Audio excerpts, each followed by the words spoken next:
Halo teman-teman semuanya, terima kasih kembali lagi di YouTube channel aku. Nah, untuk kali ini, di video kali ini kita akan bahas tentang integritas yang menjadi salah satu kisi-kisi ataupun materi yang akan diteskan pada ujian SKD nanti di materi TWK. Oke teman-teman, buat yang belum subscribe, boleh subscribe dulu YouTube channel ini supaya aku lebih semangat lagi bikin materi-materi untuk menemani teman-teman belajar. Oke, baiklah.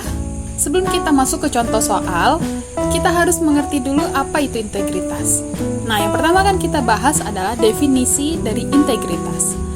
Menurut KBBI atau Kamus Besar Bahasa Indonesia, integritas adalah mutu, sifat, atau keadaan yang menunjukkan kesatuan yang utuh sehingga memiliki potensi dan kemampuan yang memancarkan kewibawaan serta kejujuran.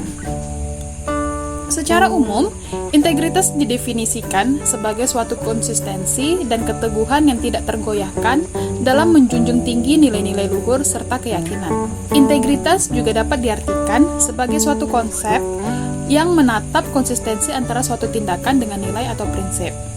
Nah, orang yang memiliki integritas akan memegang teguh prinsip-prinsip moral dan menolak untuk mengubahnya, walaupun harus menghadapi godaan ataupun situasi dan kondisi yang menyulitkannya. Nah, buat orang-orang yang tidak memiliki integritas, itu dikatakan adalah orang-orang yang munafik. Oke teman-teman, kita lanjut. Secara konsep, integritas itu dibagi menjadi 3 dimensi utama. Nah, yang pertama itu adalah dimensi kejujuran, di mana dimensi ini menunjukkan nilai dasar berupa sikap kejujuran yang terdiri dari aspek empati, tidak mudah menuduh orang lain bersalah, dan rendah hati. Nah, diharapkan teman-teman nanti jika sudah menjadi ASN, teman-teman memiliki sikap kejujuran dalam diri teman-teman, sehingga dalam bekerja teman-teman harus bersikap jujur. Nah, dimensi yang kedua adalah dimensi konsistensi. Ini merupakan dimensi integritas yang menunjukkan konsistensi dalam perbuatan, sesuai dengan apa yang difikirkannya dan dikatakannya. Nah, jadi kalau teman-teman bilang A, maka yang teman-teman akan lakukan adalah A.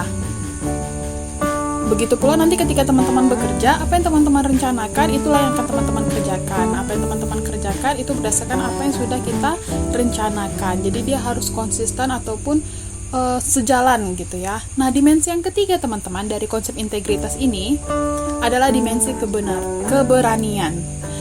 Di mana dimensi ini menunjukkan keberanian untuk menyampaikan kebenaran secara terbuka dengan penuh percaya diri. Kemudian kita akan bahas sistem integritas nasional di Indonesia. Nah, ini adalah sistem yang berlaku secara nasional dalam rangka pemberantasan korupsi secara terintegrasi yang melibatkan semua pilar penting bangsa. Jadi ada 3 tahapan, di mana ada bagian atap, bagian pilar atau tiang penyangga, kemudian ada yang paling bawah itu bagian pondasi. Nah, di mana bagian pondasinya itu sistem politik, ekonomi, sosial, dan budaya. Kemudian bagian pilar atau tiang penyangganya itu adalah badan-badan ataupun lembaga legislatif, eksekutif, peradilan, sektor publik, keuangan, penegakan hukum, partai politik, media massa, masyarakat, dan dunia usaha. Nah, bagian atap ataupun adalah tujuannya yaitu terwujudnya integritas nasional. Oke teman-teman, kita langsung saja ke contoh soal dan pembahasannya. Soal yang pertama, perlunya transparansi kinerja agar terhindar dari konflik kepentingan dan cara terbaik untuk menghindar dari tindakan penyuapan merupakan kegiatan untuk membentuk A. Sistem anti korupsi, B. Budaya organisasi, C. Pengelolaan sumber daya manusia, D. Pengelolaan anggaran, E. Karakter pegawai instansi. Nah, jawabannya adalah B. Budaya organisasi. Budaya organisasi dalam integritas nasional sebagai cara kerja dapat dibentuk melalui yang pertama, transparansi anggaran, yang kedua, menghindarkan konflik kepentingan, yang ketiga, menghindarkan penyalahgunaan wewenang atasan. Nah, jadi jawabannya adalah B. Budaya organisasi. Soal yang kedua, berikut ini yang bukan sebagai komponen untuk membangun sumber daya manusia dalam institusi agar memiliki integritas tinggi adalah jawabannya yaitu D. Seminar. Nah, pembahasannya, seminar yang dimaksudkan dalam instansi merupakan cara untuk meningkatkan kinerja, bukan membangun integritas. Berarti kalau misalnya jawabannya bukan, maka apabila ada soalnya nanti, komponen-komponen untuk membangun integritas? Jawabannya itu promosi, mutasi, rekrutmen, dan prestasi kinerja ya teman-teman, karena ini adalah soalnya bukan ataupun kecuali. Jadi teman-teman harus hati-hati dalam menjawab soal-soal. Soalnya, berdasarkan Undang-Undang Nomor 32 Tahun 2004, aparatur daerah diatur dalam asas-asas berikut, kecuali. Nah, jawabannya adalah asas sektoral. Oke, pembahasannya ini adalah beberapa asas aparatur daerah berdasarkan Undang-Undang Nomor 32 Tahun 2004. Ini teman-teman bisa baca sendiri bahwa adanya asas kepastian hukum, asas tertib penyelenggaraan negara, kepentingan umum, keterbukaan, proporsionalitas, profesionalitas, akuntabilitas, efisiensi, dan efektivitas. Nah, yang tidak ada di sini karena soalnya adalah kecuali adalah asas sektoral. Maka jawabannya adalah yang E. Oke, soal selanjutnya. Pendidikan sebagai salah satu elemen dalam masyarakat yang bermuatan positif mampu memberikan pengaruh untuk membangun sikap kejujuran. Berikut ini perilaku yang mencerminkan ketidakjujuran adalah: A. Budaya membuang sampah tidak pada tempatnya. B. Budaya menyontek. C. Budaya membuat kantin kejujuran. D. Budaya saling percaya antar sesama warga sekolah. E. Budaya tidak percaya pada guru dan kepala sekolah. Nah, kalau yang C dan D itu sudah pasti enggak ya teman-teman jawabannya.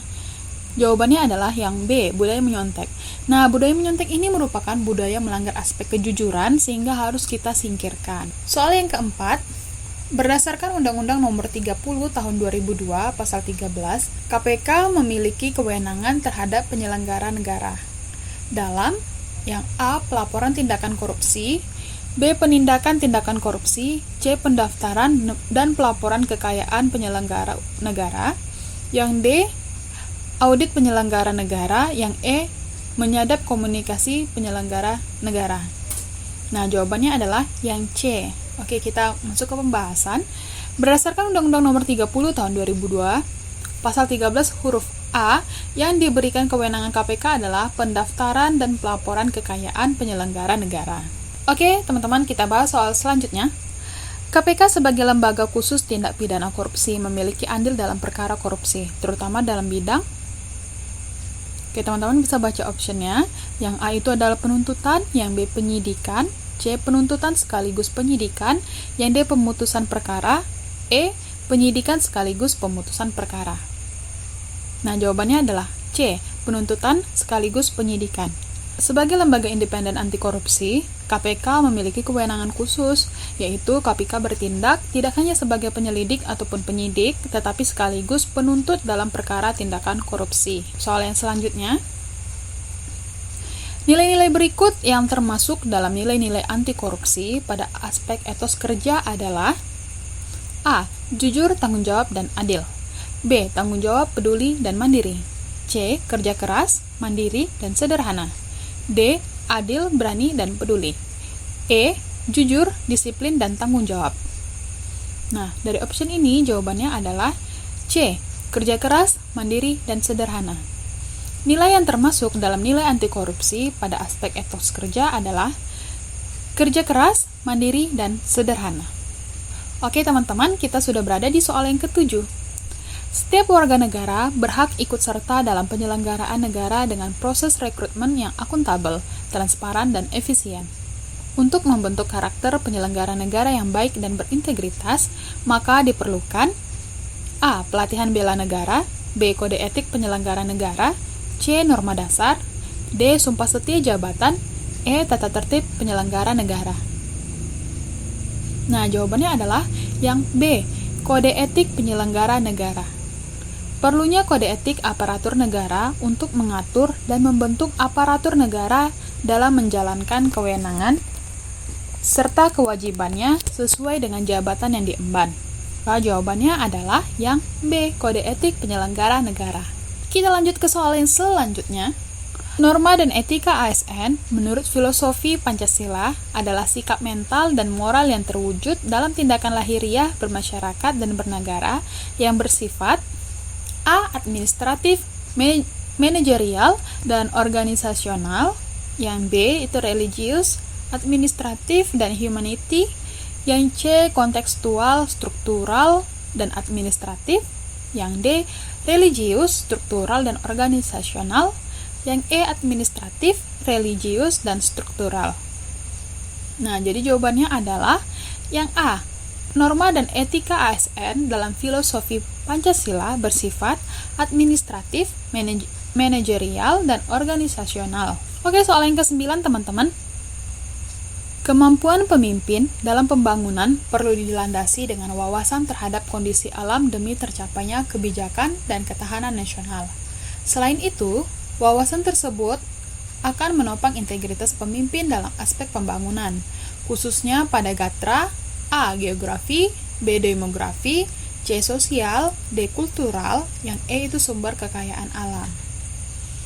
Nah, jawabannya adalah yang A. Geografi. Kemampuan integritas pemimpin untuk memiliki wawasan terhadap kondisi alam, selayaknya negara atau wilayah yang akan dipimpin, merupakan aspek pembangunan dalam gatra geografi. Nah, kalau demografi itu adalah pertumbuhan penduduk ya teman-teman. Oke, kita lanjut ke soal selanjutnya. Oke, soal yang ke-10 ya teman-teman. Pak Ahmad adalah seorang ASN bagian pejabat publik di suatu daerah tertentu. Sebagai ASN, tentunya Pak Ahmad harus menjadi pribadi yang dapat menjadi teladan yang baik bagi masyarakat umum di tempat Pak Ahmad mengabdi. Keutamaan seorang ASN sebagai pejabat publik harus berintegritas tinggi pada nilai A. Kejujuran, B. Kedisiplinan, C. Tanggung jawab, D. Kepedulian, E. Pelayanan publik. Nah, jawabannya adalah yang A. Implementasi yang paling utama dari integritas yaitu kejujuran.